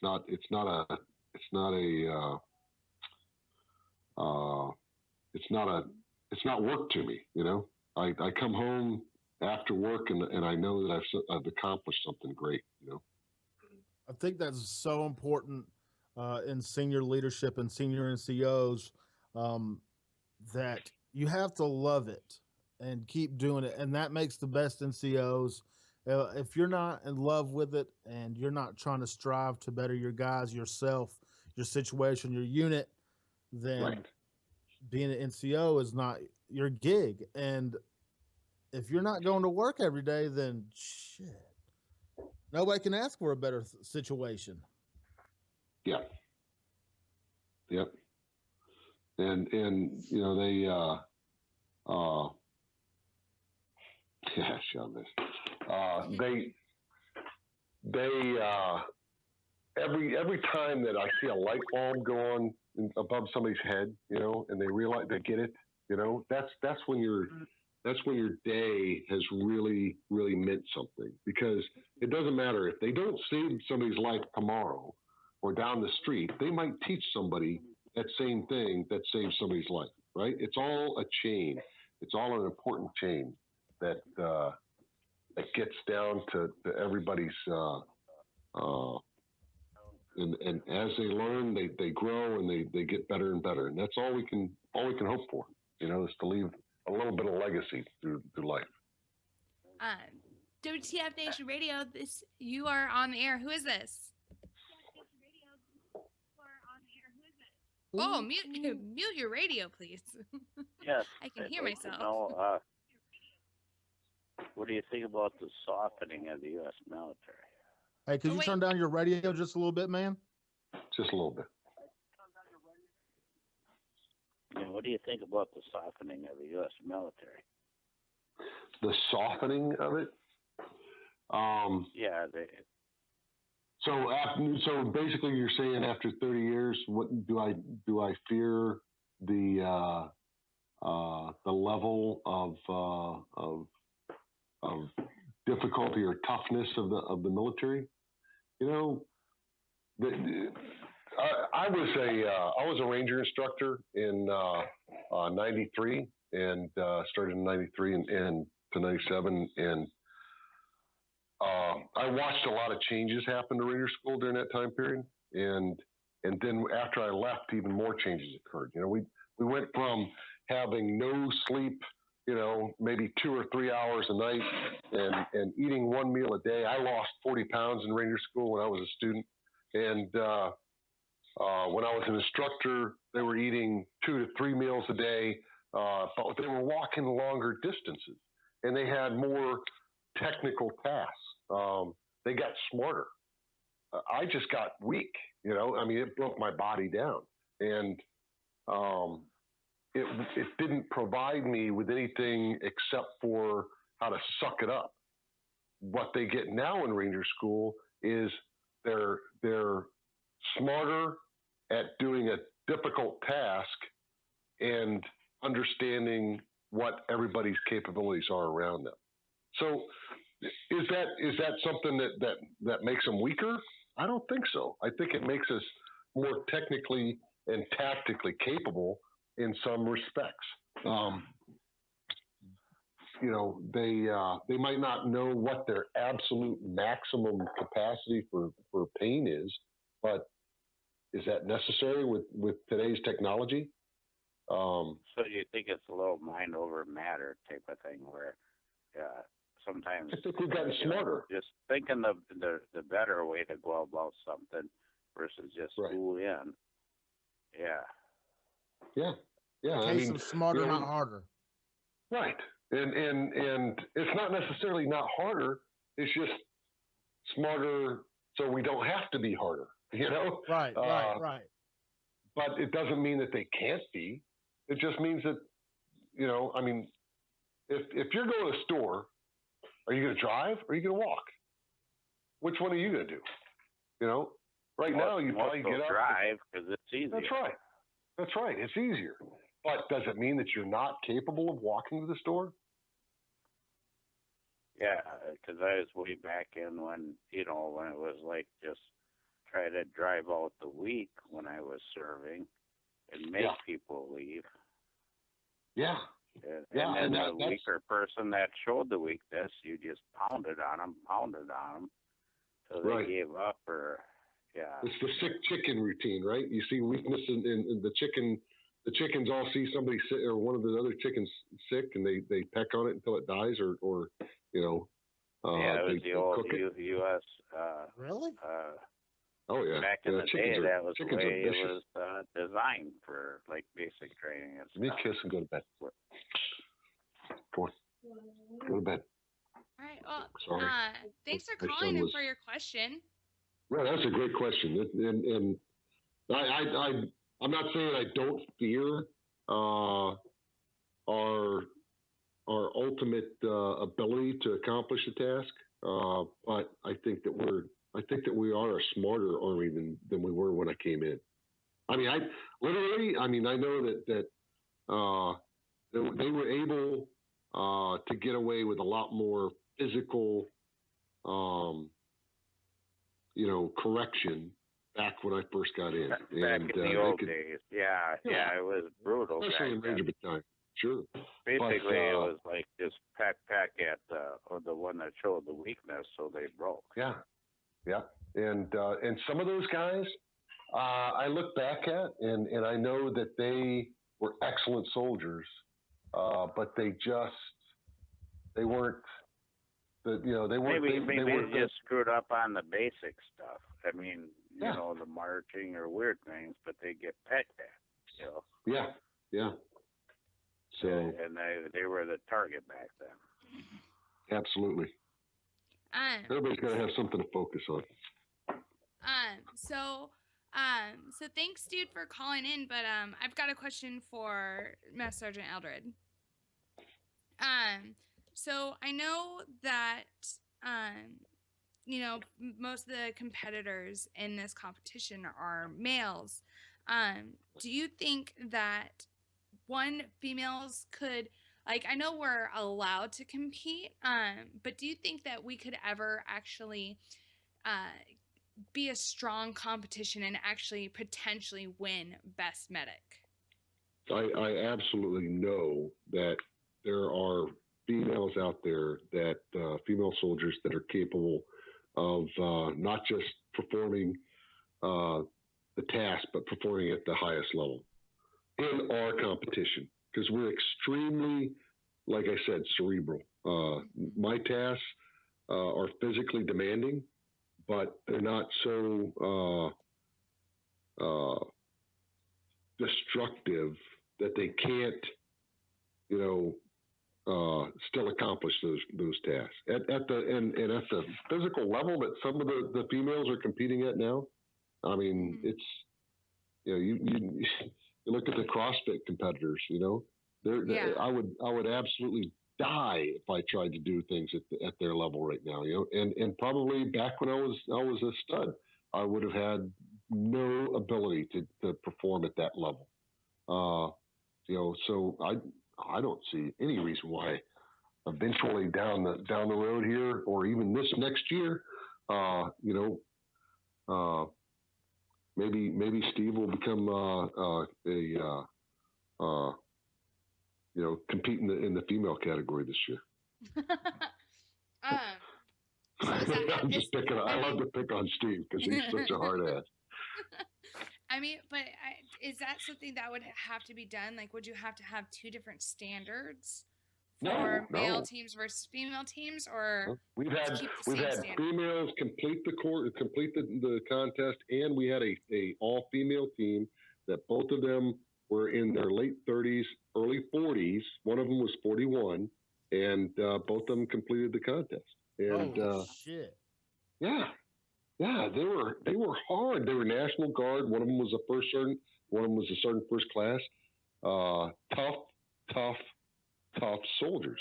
And there's nobody. There's a lot of when I was a kid, if a girl was running, there's no way that she would have run in front of me. In my mind. And now that I think back about that, I know that thank God I didn't have some of the females I see competing now, because I would not have been able to stay in front of them, no matter how fast I could. They would have smoked me, for sure. I've got a soldier here that you know, I've been keeping my eye on her because I know that she is going to be, you know, an absolute force when she becomes a senior leader in the Army. And, you know, I know that you know, if Minx had stuck it out and stayed in the military, that she would have been just as high up and just as prominent in her abilities. She was fantastic. Aw, You know, thanks. you were a great soldier. You know, and I think it was a loss that the Army didn't maintain or retain you and convince you to stick it out. You know. Well, Top, I got to tell you something about Minx. I got to tell you something about her that you instilled in her or helped instill along the way. She has brought that to this world and to the veteran world and to this organization, helping others. And she continues the mission and continues the fight on this side. So not all is lost. And that's right. She kicks ass. and she still does her medical thing.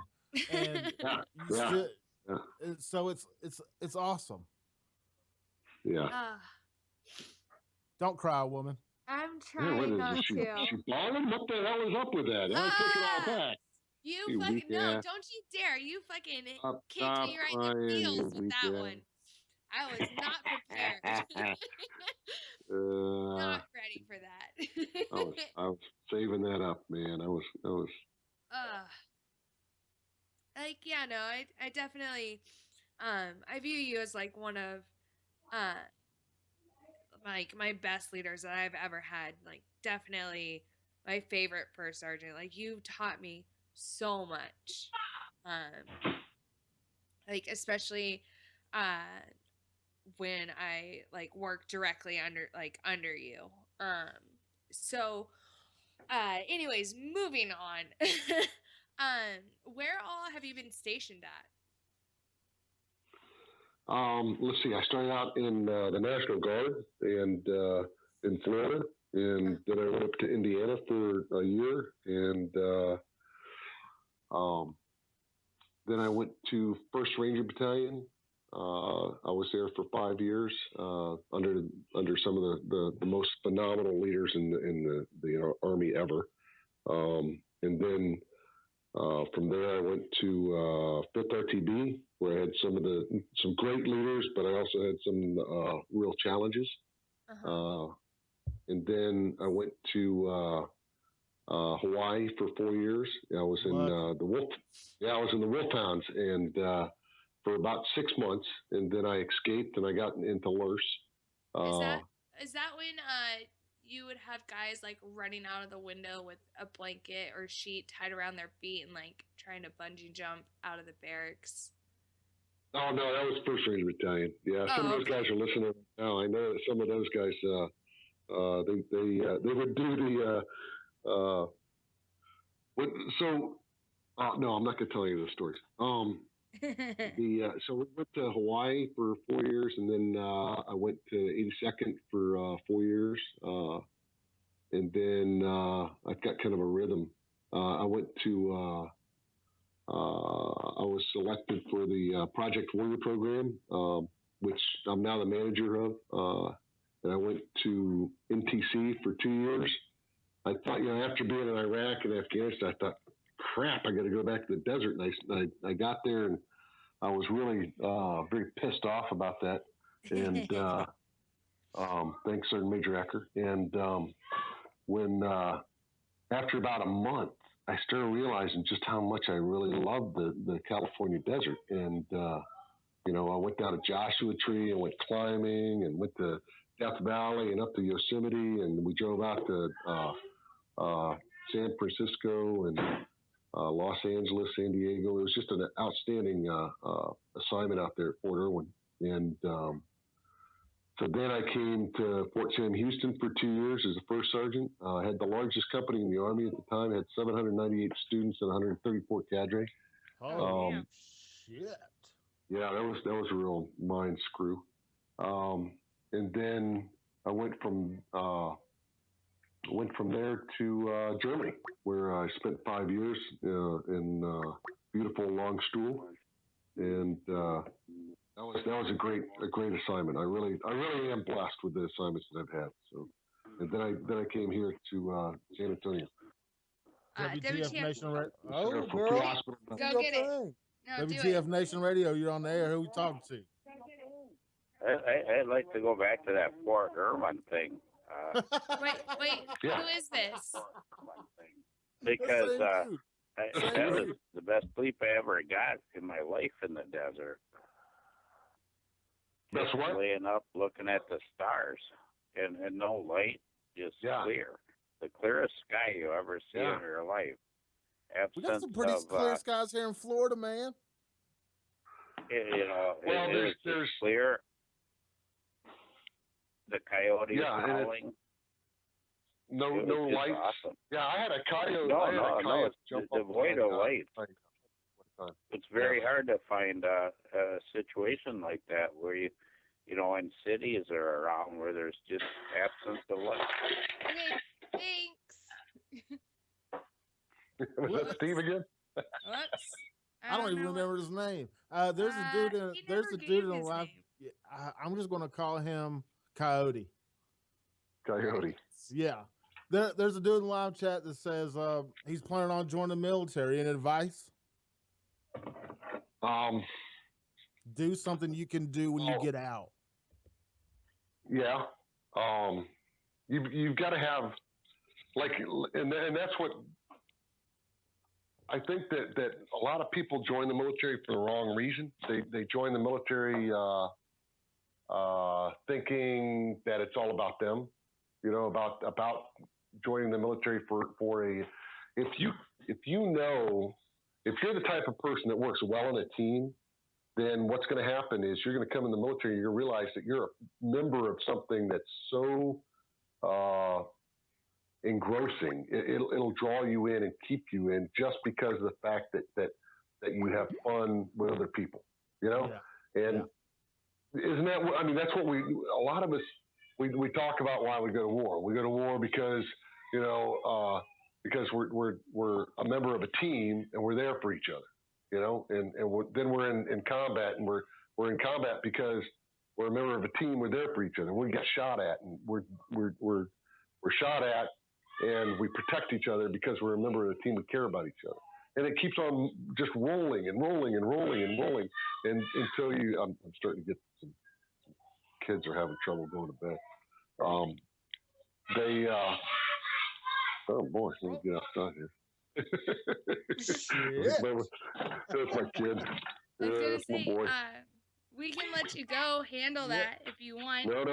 That's my wife. She can do that. Yeah, poor thing. I'll step outside. WTF Nation Radio, you're on the air. Who is this? This is Ron, and I'd just like to shout out to Mike and remind him of his time in Nijmegen. Whoever is listening, if you've never heard of this, she just recognized your voice. I know that voice. I think he's trying to talk really deep, though. He's like, no. Sound like Batman. A few drinks already, but nobody's. I'd like to reference his small group leadership and just say what a tremendous leader, Master Sergeant, or Top as I like to call him. All I did was let you lead shit, man. You led the whole thing. I just walked behind you. Just shut up. You don't even try it. Only okay. For that time that you took off without the radio, I wanted to keep you there. Yeah, well, I can't really defend that, but we were maybe looking somewhere we shouldn't have been at that time. But 100 miles later, we crossed that finish line with our team, and it was a tremendous victory for us. You might want to explain what you're talking about. He's talking about Nijmegen. It was done in the Netherlands. It's a 100-mile march, which is done over 4 days, and Ron there was our team leader for the train up, getting everybody prepared, and really he was the force that got us the approval and everything else to get over to the vans and the drivers and the gas. I mean, he got it all. So, and even got the ribbons for everybody. So he's really an outstanding leader. But truly the key leader was Mike. Eldred. I was just the figurehead. No, really, but that without lieutenant it, did a great job, didn't he? That So lieutenant did a fantastic so y'all job. rucked 100 miles Uh-huh. in the Netherlands in 4 days. Uh-huh. Yeah. The size of the balls on you guys. Hey, what was Christ the on final distance, Ron? What was the final distance? It wasn't 100. It was 108 Oh, or it was like right?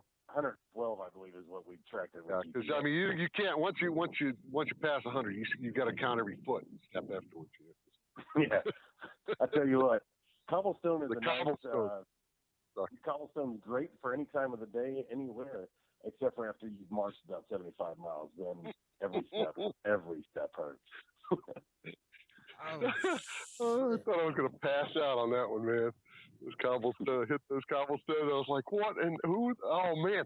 Now, see, okay. Now that's the kind of stuff that you bring to a competition, okay? You bring those kind of memories, right? And you go, okay, well, what really sucks is after a foot march, walking on small rocks. So what did I do in the last competition? The Soldier Journal crew that's listening right now, Pete Eisling and all those guys, they know what I'm talking about because I told them I'm going to finish this road march on them on the airfield where all these little tiny rocks are. Damn. Well, I'll let you get back to it, Mike. The last 200 meters that are going to really suck, and Steve will tell you that's exactly what happens. So, hey. Hey, Top. Let's get down here, you old bastard. Yeah, cutting out. I'll have to get over to San Antonio. You coming in broken and unreadable. Coming in broken and stupid. Well, I wouldn't go that far, but broken. We got a question in the Facebook live chat. How long have you been serving in the Army? Well, I joined the National Guard in '86. That's what shit. So 31 years. That's how old I am. Yeah, there you go. Shit, I didn't have to do math. Thanks. That was right on the spot. Well, I National Guard for 2 years, so I came in active duty '88, and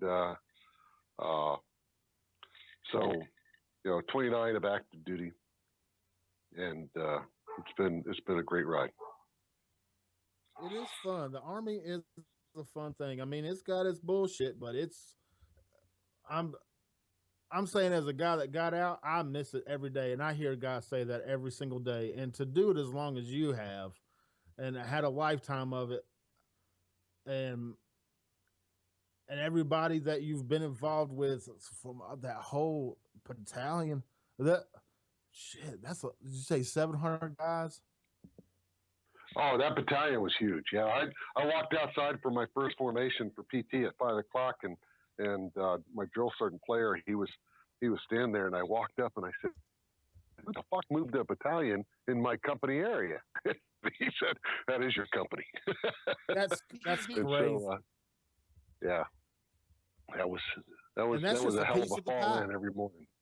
That's a piece of the pie. Yep. So I had a great leadership team in Sergeant Major Maldonado and Sergeant Major and Colonel LaChance, and they gave us every opportunity to do great things down there. And that was AIT. So I had the LPNs, the X-ray techs, and the pharmacist techs all in one company, and excellent crew. I mean, I had Moody and all those guys. Best drill sergeants in the world. Jesse Brown, shout out to you for making Staff Sergeant this month. Good job, man. I've got another question for you. Uh-huh. What was your combat jump in Panama like? Oh shit! Yeah, let's hear this. It was very short. It was very short. It was the only combat jump out of 141s, and we jumped. I found out later on that so we jumped on Farias Tacumen Airfield, and that's the airfield on the east side of Panama City on the south of the country. And there's two airfields. One's offset. One's the international airfield. One's the military airfield. We jumped on the military airfield, and it was the very end of the airfield. I was the last jumper on the 7th bird on the left door. And my platoon sergeant was right in front of me, Charles P. And we went out the door. And when I came out the door, I was born in Panama. So I had always wanted to go back, but I didn't realize I'd go back like that. So, yeah, so big surprise. So I go out the door, and the first thing I see is the constellation Orion, right? And the constellation Orion is what I named. And I literally thought I could already deploy it. Deployed before I even got to the door. So I was holding it up with my hand. I didn't even hold on to my static line. I ran to the door to check out and followed it. And it hit the end of the static line, or the line, at the same time that my parachute hit opened up. So it shifted my entire harness so that my head was like up against my chin. My chin was up against my chest, and it was stuck like that. But my feet were straight up in the air, and I could see the constellation. And all of a sudden, all these tracers started flying in front of the constellation, and they were all blue tracers, And I looked over my left, and I could see the 50 cal on top of the tower was shooting. And this is a great war story, because I never told this story, and it always pops into my head. And that there was this one kid that went on leave as soon as we got back, and he went back and he told all these stories, and they were all lies, and which all war stories are lies in some way. And but like, he hit in one of his stories, we got he told it to the newspaper in his hometown, and we had a copy of that when we got back, and everybody was reading this story. It was really good. So he hit the ground, and his seams of his boots broke, right? I mean, that was like that was how he ended, like he had his jump story. My jump story is that those tracers went in front of the constellation, and then I hit the ground that fast. I hit the opening shock of the parachute. I saw the tracers, and I hit the ground. And I found out later on that because it turned out my cousin was the pilot of the 7th bird. And that was my bird. Yeah. And so I'm talking to him up in Tennessee. He's, we're sitting around a fire drinking some Jack Daniels, and he's telling me his war stories. And, he's a pilot, so I'm not fucking paying attention. And he tells me that he was, that he flew the Rangers into Panama. I was like, oh, really? And I said, what bird were you? What airport? What drop zone? And it turned out he was my pilot. And so I told him where I was on the stick. He said, you know what? He said, you jumped at 375 feet. I said, bullshit. How do you know that? So he said that he started out at 500 feet, but the altitude of the airfield moved up 200 feet from one end to the other, all the way from the international airport all the way to the end. And so at that point, they had to do an egress, which was to the left. And so that meant that they tipped the left wing, and that lowered the right or the left door 25, or what was it? It lowered the left door 5 feet. So he's like giving me all these calculations and everything. He said, you went out at 375 feet. I was like, holy crap. So that's my war story. I'm sticking to it. That's insane. Did you ever have to treat anyone on the DZ? Oh yeah. Yeah, we had I had all kinds of head wounds and different impact injuries that people would randomly get. A buddy of mine, he had a head wound on that jump. We always jumped on the airfields, because Rangers always clear airfields. So we always hit hard ball and asphalt. And so he had his head on that. He had a pretty good concussion. I felt really guilty because I didn't do an examination on him. Like I didn't immediately realize that he wasn't just a dumbass. I was still in that mode, that mode of getting to the objective. And I thought this cherry that, this guy was at the time, I thought he was just bullshitting. And so when he was confused, he didn't know which direction to go. And so I I took his weapon and put it into action and handed it back to him. And he was like looking at it real strange. So I took it back from him and I said, follow me. And I just made him follow me to his, he was actually on a mortar team. And so I dropped him off with Jeff and the mortar team at that point. And it was pretty funny, but I look back that he had a head injury and I didn't even recognize it. I was so excited about getting into the fight. And so, I mean, head injuries are really, it's an amazing thing how much we've accomplished at becoming good at identifying concussions and things like that. We have a lot to improve on, but that's a big area of win right there for us. Mm-hmm. A case of the broke ass from 300 feet. Oh yeah. Yeah, he was a great ranger too. Yeah. And then he broke his ankle when a helicopter flew over and knocked the building over on top of his leg. Right there, you heard of Patia Airfield? That's where the SEALs were getting their butts handed to them. Mm-hmm. We flew in there and pulled them out and treated some of their guys. They were in bad shape and that was a tough mission. So that was one of our original that we were supposed to take that mission as Alpha Company, but that they didn't have anything to do, so they gave it to them. They drew the short straw. Oh, well, yep.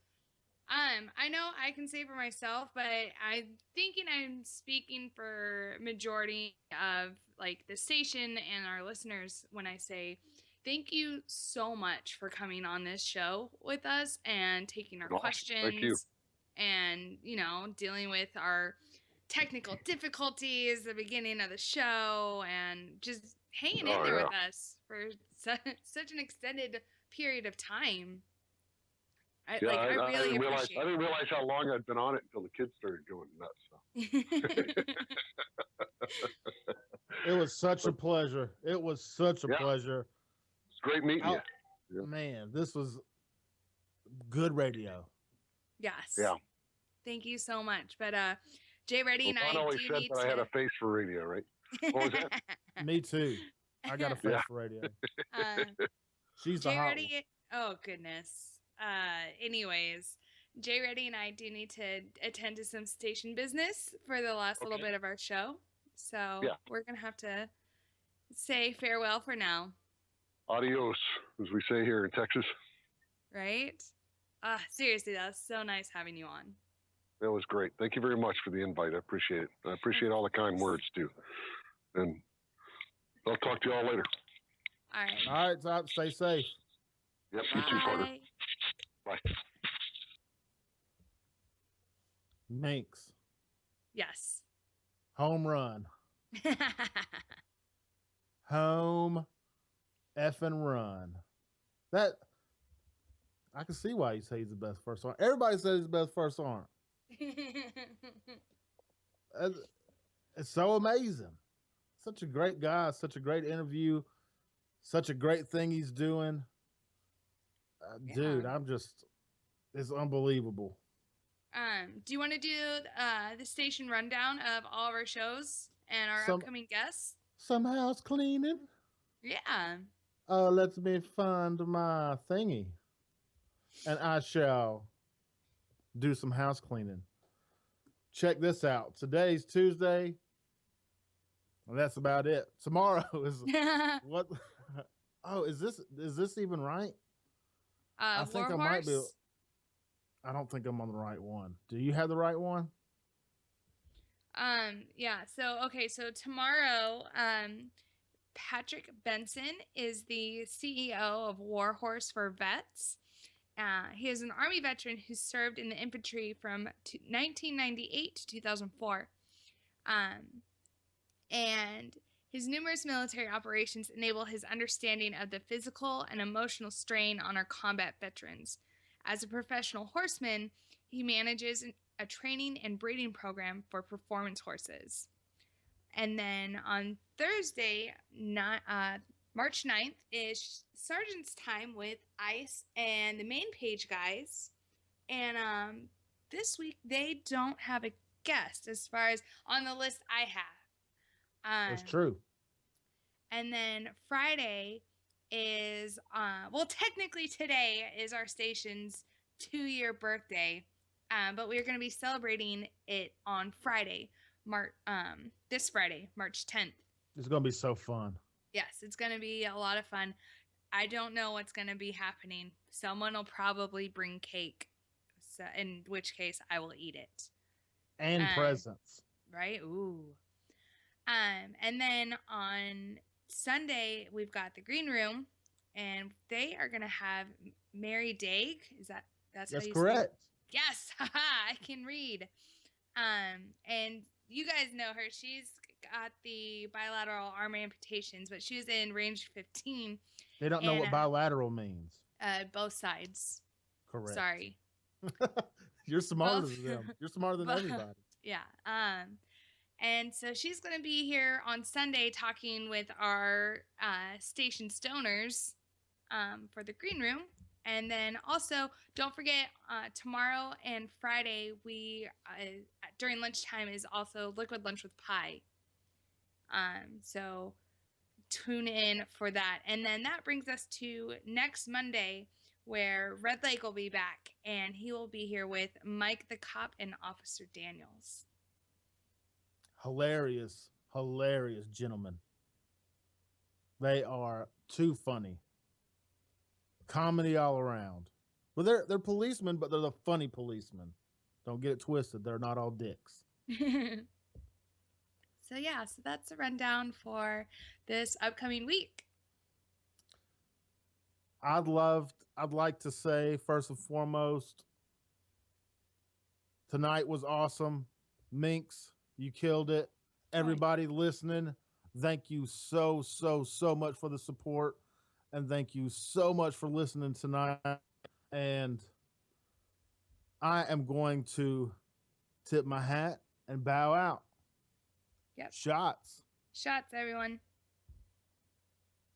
WTF Nation Radio. WTF Nation Radio.